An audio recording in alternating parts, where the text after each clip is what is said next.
Camaros, G-bodies, tractors, oh my.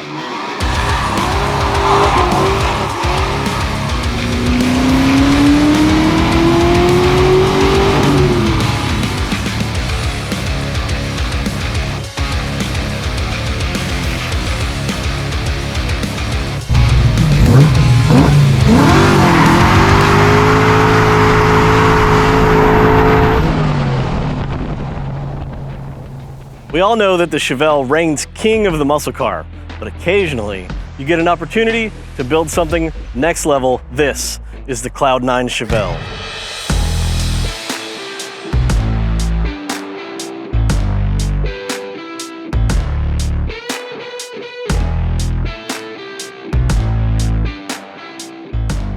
The Cloud9 Chevelle originally started as what would be a patina type build, but once we got into it, there was a little more rust than anyone would like to have on their car. Essentially, this snowballed into what you see today. It is a premium, high-end parts, fully built, custom interior, spec chassis, billet wheels, big brakes, the whole nine. It's the car that everyone dreams about. Everything that was done on this car was meant to be classic, subtle, and modern. The grille on this car is a factory grille you can purchase, simply painted. The bumper has been tucked in real tight to the fenders. The license plate center that would block most of what the bumper is has been completely removed, so you have full air feeding the motor, the supercharger, making more horsepower. Speaking of horsepower, the only way to do a premium car like this was to team up with Don Hardy race cars. This is a 416 LS, dart heads, Whipple supercharger, almost 1,000 horsepower, but completely streetable, run AC, drive this thing in traffic, take your family anywhere. But when you want to rip it down the highway, it's got the power to take up every bit of the speedometer. We knew the theme on the interior was going to be red, so we went with a red Cerakote on the complete engine. Before installing that, we went ahead, smoothed the firewall, kept the factory body line across the top so it keeps that classic vibe with a modern touch. Added the master and booster from Detroit Speed and Baer.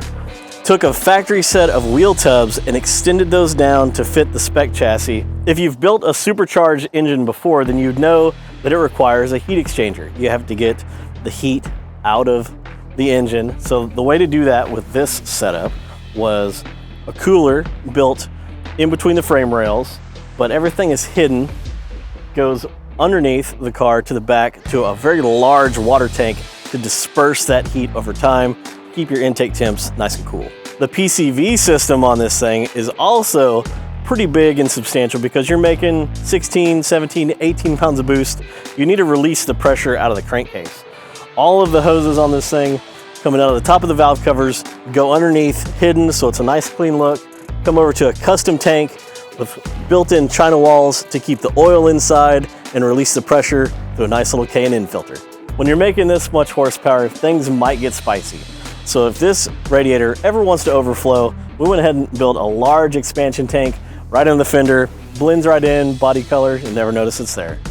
Talking with the owner, we knew we wanted to follow the theme of kind of red interior and the dark gray exterior. So we went with a Billet Specialties geometric wheel. This is 18 by 10 up front, 19 by 12 in the rear. That ties really, really well with some Ring Brothers parts, like mirror, handles, spoiler, rear view mirror, and just the little pops of red really set this thing off. The interior is obviously clean, but full of modern goodies. A complement of TMI seats, rest of interior custom built at Keith Kirk. Center consoles, got all the audio, power windows, power locks, complement of Dakota Digital gauges, Billet Specialty steering wheel, vintage air hiding underneath the dash, a couple of vents from Restomod. Just really kind of bring this thing together. Things you wouldn't notice if you didn't know about 66 Chevelles would be the dash. They never had a center vent where this one's located. We fabricated all of this stuff where we wanted it, so it kind of flowed a little bit better than what the factory options were. Headliner on this thing's all suede and red. Visors, rearview mirror, Ring Brothers, carpet, nice and smooth, high and tight. This thing's got a kick-ass stereo, You really just want to drive this thing. The man hours in the bodywork speak for themselves. The slick paint, shaved drip rails, the tugged out quarter panels about 3/4 of an inch really show well with the 335 tire stuffed underneath this thing. You get a really wide stance following this thing down the road. If you know 66 Chevelles, you know the tail panel has a separate section for the taillight. All of that's been Frenched in. It's just a nice solid line all the way to the point. We flush mounted the tail lights. Everything's been slicked off. No emblems, no nothing. Check out the trunk. Following the theme of subtle and clean. If you look in the trunk, there's nothing to see. It's all closeout panels. All the electronics, the battery hidden on the passenger side, the audio, the amps, everything hidden behind the small panel underneath the back window. The tank I mentioned that goes with the supercharger is on the driver's side, holding about 3.5 gallons of water. The fill's right over here, easy to access. Sure, all of these details, freaking beautiful. It's something that most people in the car hobby aspire to have. We've accomplished that on this vehicle. What you haven't seen is what's underneath. It's as beautiful as what's on top. The red powder-coated chassis from Roadstershop is a SPEC chassis. A full complement from Ultimate headers, long tubes, built into a custom system that we built here with material from Stainless Brothers. Let's take it for a drive.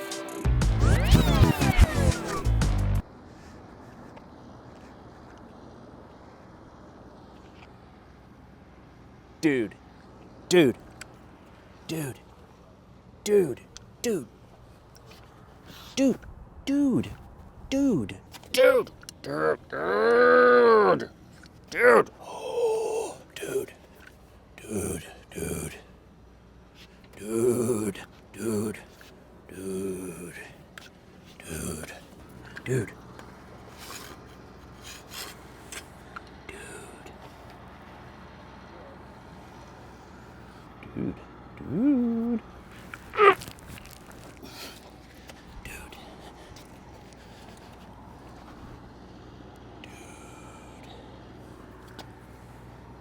Dude, dude. Dude. Dude. Dude.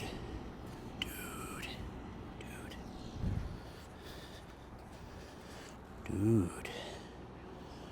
Dude. Dude. Dude.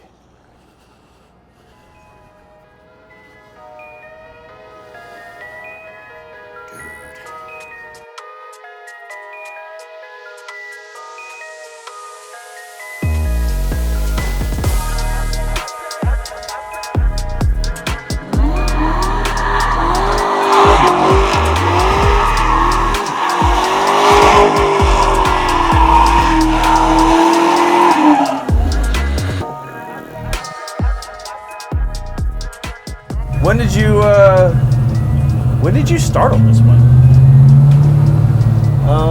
Technically, we're 4 years in, but there was a year hiatus, and it's been about a year in paint. So there's probably a little over a year and a half worth of work in this car.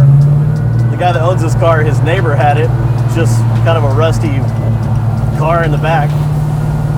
The neighbor said he would give it to him if he would do something with it, right? Okay. So the plan was patina build. Don't touch the paint, put it on a chassis, simple LS, just a nice driver. Yeah. As soon as we got a little into it, some of the body mounts were a little rusty, some other panels were a little crusty. So the snowball effect is real. Well, not only the snowball effect, but the gentleman that owns the car, he likes nice things. And he's got a truck that's painted this color to match, so it really kind of was like, you know what? If we're gonna do it, let's do it all the way. Let's make a matching set. Subtle flex. Subtle flex. I like it. Now he just needs a trailer that matches to pull him to shows. Yeah, sounds like he needs like a big crew cab, 4x4 old school truck. Yeah. That matches. Yeah. Hard flex at that point. Now, what is this paint off of? Is it a factory paint off of something, or is it custom? It's a factory paint color, like a late 2000s Ford color, but with a different clear on it. Okay. Yeah, it kind of has that vibe to it, but like maybe it's got like a pearl or something. It's hard to tell. But yeah, it looks amazing, but it also has like that Got lots of depth. yes. Is that just the clear? Yeah. Got like 98 coats of clear on it? Yeah. So, but like, so he started off with the patina build. Was there ever a point where he was like, nope, we're changing directions and this is the destination? Or was it just like constant, like, we're gonna correct this way, okay, now we're gonna do full interior, okay, now the whole chassis is gonna be red? No, there was really no correction. It was really just that once we decided that we wanted to move towards this color, really his only request was to build a Chevelle like my Chevelle that I did 10 years ago. Okay. So obviously that's going to mean drivability, tons of horsepower, modern amenities, heat AC cup holders, phone chargers, everything but the CB. Well, I mean, I'm having a hard time figuring out which part of this car I like the best, and I'm picky. There's a lot that's good. I mean, the interior is unbelievable. It's gorgeous. The level of detail, the contrast. I can say with a fair degree of confidence, I personally, if you said, hey Robin, pick a color of interior to go with this color paint, and you showed me this paint swatch, I wouldn't have picked red. But I love it. Yeah. I love it. And I've seen some red interiors on some colors of cars that was like, nope. But this is not one of them. I think it's because this one is just almost black enough. You know, it's dark enough that the red gives it the right contrast. And I think it plays really well. Yeah, it works. And then you get the little black touches in here with the vents, you know, the Restomod air, vintage air, CT sounds, billet shifter, the gauges, little almost touch of carbon fiber. Yeah, it's so good. It's so good. The anodized billet. Because anodized billet is way different. I mean, I know most people know this, but in here, like the steering wheel and the adapter, like anodized billet just shines differently than even a matte powder coat. Yeah, it really does. And it just it's subtle. You know, I went to a car show the other day, and it was a hot rod show, and I was talking to these guys whose vehicles I liked, and I was like, you know, I like the fact that you knew when to stop. You know, it's not how much can you do, it's knowing when to stop. Yeah, I think for me, like, the subtleties are what plays better than to being in your face. Yes. Like, there's so many subtle mods done to this car that you would never notice if you didn't know the details of what a 66 Chevelle already is. And those are the best mods. Those are by far the best mods. A mod where it's like, you know, OEM plus. Yeah. Right? Like the windshield, the gasketless or the trimless windshield and rear window. That's just, it changes everything so much. But if you're 20 feet away, you're just like, man, that's a nice looking car. Mm-hmm. It's not until you get up on it and you're like, wait a second, there's something missing. Oh, it's the Grody anodized trim. That's so hard to make that look nice. I'm sure they look nice when they were new, but the repop stuff doesn't look good. No, it really doesn't. So either you have mint original, or you have, you know, repop iffy, or this. I mean, the way I look at it, if you want to build a car with some flavor, you're going to pull up grandma's recipe. In this car, it's got the perm and the pepper.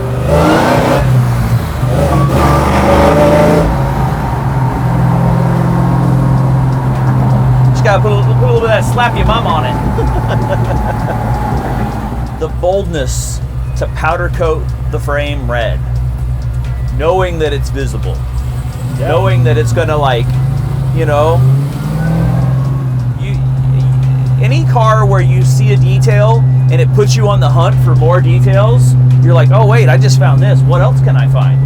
Oh wow, look at this. Oh wow, supercharger. Oh wow, the firewall is so freaking shiny that I can see the back of the blower. Yeah. It's rare stuff, man. I'm a motor guy, so anytime I can see all the mechanical workings, right, I'm all in. You know, the other subtle change that I think that's totally, if nobody watches this video, nobody will know. Widening the rear. And not too much. It's not like we went scat pat wide body, that boy thick, you know, like wide body. flare out the rear fenders just under an inch, put those thick boy tires in the back, give you a little more dish on the wheels, makes the whole thing look more aggressive, but no one will know. They just know that this car's better than the one that they had when they were 16. Yeah. I think it's just the right amount of thickness. That boy's thick. What do you think about the ride? It's good. Yeah. It's good. That's impressive. It's like the steering's super tight. It soaks up all these bumps. Yeah. If we were in just a stock classic car, it would be all over the place. It'd almost feel dangerous through all these bumps. And it doesn't rattle. It doesn't chatter, shimmy, shake. Yeah, absolutely not. Chimmy, y'all. We've been through every single nut and bolt on this car, so it better not. Yeah. And what transmission is this? 6-speed? Not just a 6-speed, Cotton. Okay. This is the Tremec Magnum F series T56. Okay. So it's the latest and greatest updated version of a T56. Magnum. Is this the nicest car you've ever built? I would say this is one of the nicest car we've built. Top 5. Absolutely top 5. Top 3. Yeah, I would say, yeah, top 3. Okay. Because we're a Suburban we're about to finish, and then we've got a little square body project that's not far off of being finished either. I would say all 3 of those are pretty premium builds, and we've been blessed with opportunities from clients to be able to build something to this level. You know, well, let's be honest, it's expensive to do. Yeah, it's not a cheap hobby, and not everybody wants to take it to that level. So when you get an opportunity, we'd like to do our best. Has it been dynoed?